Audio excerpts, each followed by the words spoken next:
7h, 10h sur Radio Courtoisie, ligne droite, Maud Koffler. Jérôme Sainte-Marie, vous êtes avec nous ? Absolument, bonjour. Bonjour, comment allez-vous ? Très bien, désormais. Bon, formidable. Alors, Jérôme Sainte-Marie, donc je vais reposer la question que j'ai posée à Adèle Rosner.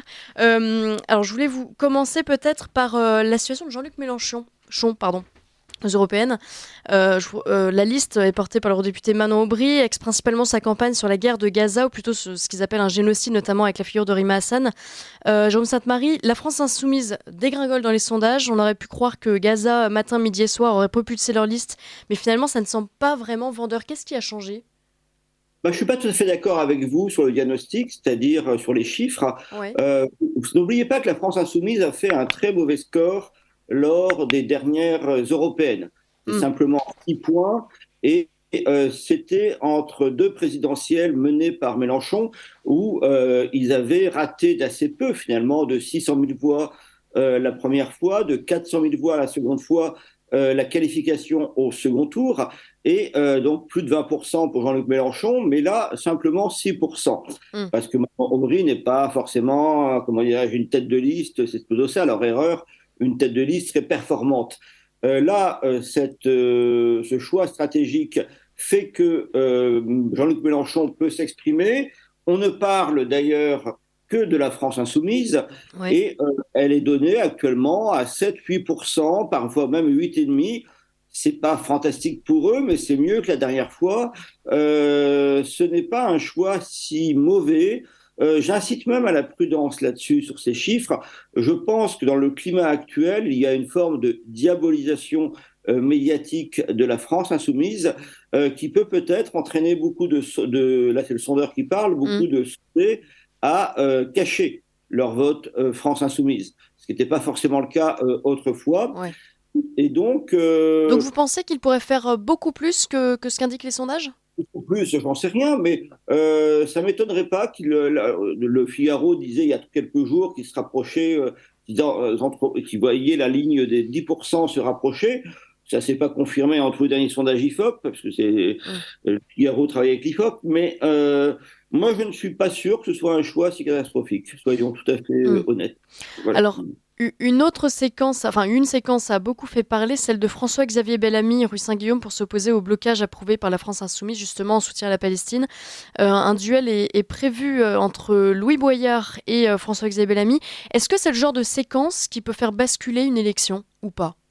Là, pour le coup, la droite a voulu croire pendant quelques jours que la prestation de M. Bellamy, rue Saint-Guillaume, a été décisif. C'était un peu, vous savez, comme lors de la présidentielle, ça devait être, je ne sais plus, en 2002, je crois, lorsque François Bayrou avait donné une gifle à un petit gamin en banlieue, etc. Ah oui.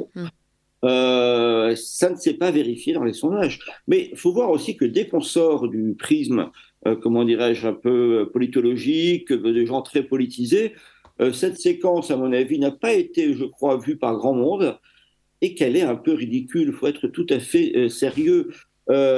J'ai bien vu la vidéo filmée par les services de M. Bellamy où il rentre dans la rue Saint-Guillaume, donc la rue de Sciences Po, filmé de dos comme si c'était au Quai Choral. Enfin, vous vous rendez compte, en réalité, ce monsieur quitte Versailles et quand il va sur le terrain, il va rue Saint-Guillaume, dans la rue de Sciences Po. Alors c'est là où j'ai fait mes études.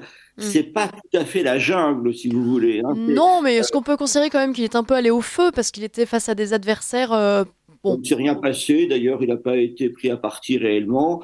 Si un jour M. Bellamy fait une manifestation du 1er mai, ou si d'aventure, s'il était allé, comme je l'ai fait, voir les manifestations des Gilets jaunes, pour lui, ça aurait été Verdun ou la bataille de la Somme, si vous voulez.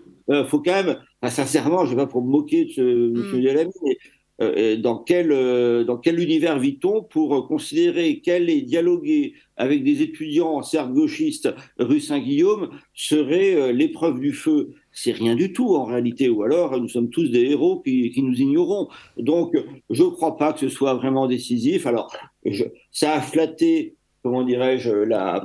la psyché de droite, c'est quand même toujours la figure de l'étudiant gauchiste, donc c'est mai 68 en fait dans le subconscient qui est réveillé. Il s'est rien passé. Regardez les images, il s'est rien passé. Alors il va peut-être plus profiter de la prochaine, de ce qui va se passer, parce que Louis Boyard n'est vraiment pas un personnage, comment dirais-je, je suis pas sûr que ce soit un personnage qui soit très sympathique, même parmi ses propres partisans de la France insoumise. Mmh. C'est quelqu'un qui n'a pas brillé par son élégance, ni d'ailleurs par ses rhétoriques à l'Assemblée nationale depuis quelques années. Et je pense qu'effectivement, le style, l'intelligence, la culture de M. Bellamy par rapport à celle de Boyard feront sans doute la différence. Donc, Ouais. c'est pas mal pour lui d'être face à M. Boyard. C'est pas le choix le plus difficile. Mais non, encore une fois, prenons un tout petit peu de hauteur et regardons ce qui s'est passé rue Saint-Guillaume. C'est pas. Mmh. Mmh. Alors, C'est pas grandiose, quoi, voilà. Ouais. Alors, autre débat dont on parle, débat éventuel, celui d'Emmanuel Macron et de Marine Le Pen. Ah.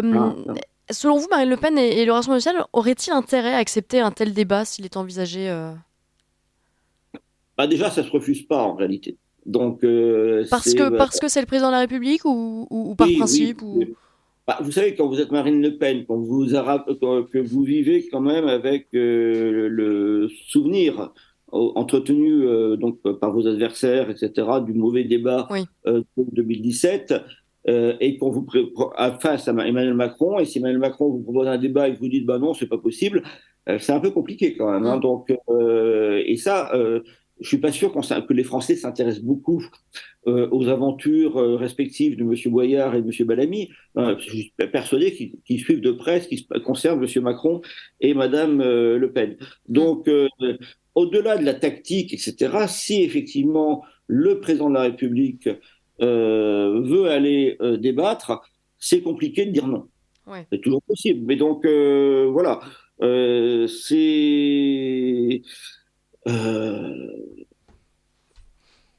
Comment dirais-je, là aussi, vous avez l'intervention, c'est un peu comme M. Mélenchon par rapport à Mme Aubry, là, vous voyez tout de suite que si Emmanuel Macron veut y aller, c'est parce que sa tête de liste est véritablement déficiente. Ouais. Donc là, vous avez effectivement cette intervention qui serait pour Emmanuel Macron assez confortable, parce que le score dans les sondages de Valérie Hayé et de sa liste est tellement bas il ne peut quasiment que remonter à n'importe quel événement. Il est anormalement bas, ce score. Vous voyez, on part quand même d'un.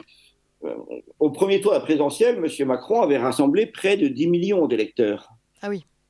Et donc là, on serait dans une configuration. Il avait amélioré son score de premier tour d'ailleurs.